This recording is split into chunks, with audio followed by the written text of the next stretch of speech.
Hello, one happy foodie. Yes, that's me. Went to Welly and now I'll be sharing with you all of my food stops.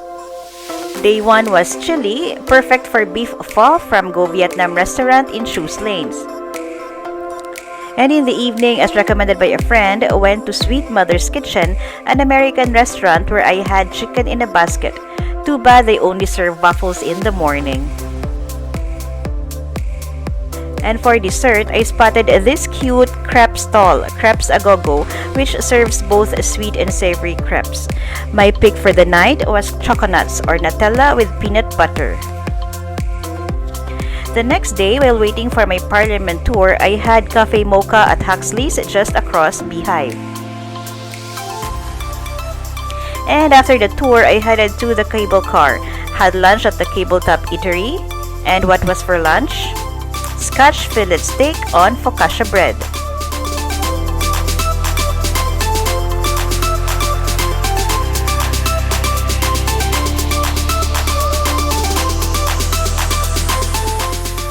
And to satisfy my waffle craving, I googled the best waffle in Wellington and it led me to Labelle Waffle.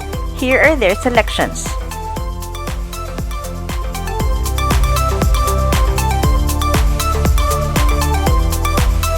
My pick was dark chocolate dipped with dried raspberries. And part of my itinerary for the day was to have tosilog for breakfast at Little Manila, but it opens at 10:30, so it became an afternoon snack or early dinner, but I just had to have it.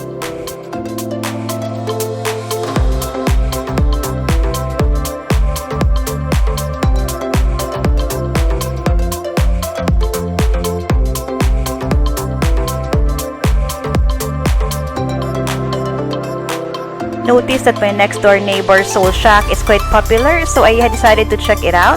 Try their chicken wings level 1 or was it 2, which has the right yummy kick, and their french fries was delicious. And for brunch the next day, I headed to August Eatery, walking distance from the Papa Museum. It offers a fresh fusion Mediterranean food. The place was packed and busy with people fresh from their workout from the nearest gym and looked like a favorite spot for cyclists too.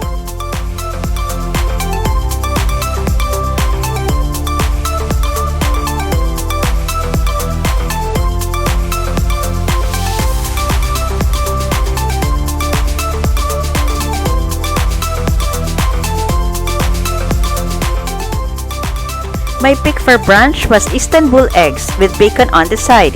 Basically, poached eggs, Greek yogurt, Aleppo pepper butter, dill with sourdough, which was divine.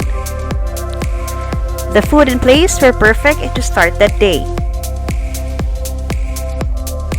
I also had salted caramel hot chocolate at Wellington Chocolate Factory in Hannah's Laneway.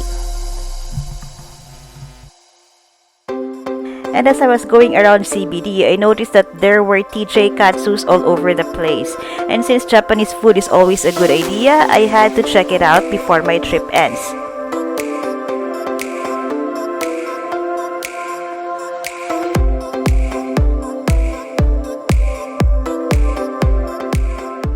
And so, here are my picks.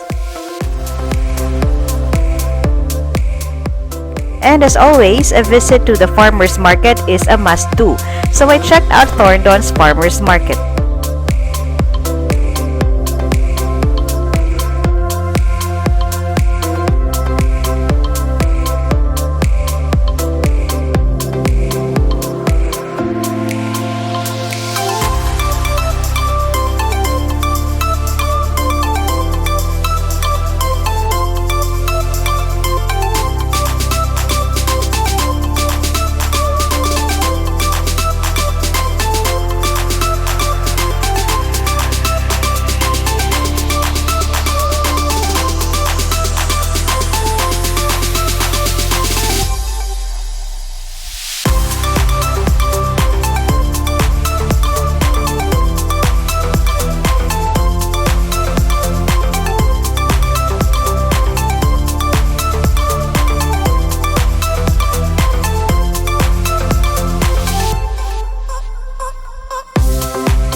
And here's my haul for that day.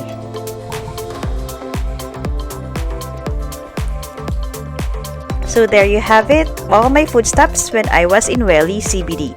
Thank you for watching!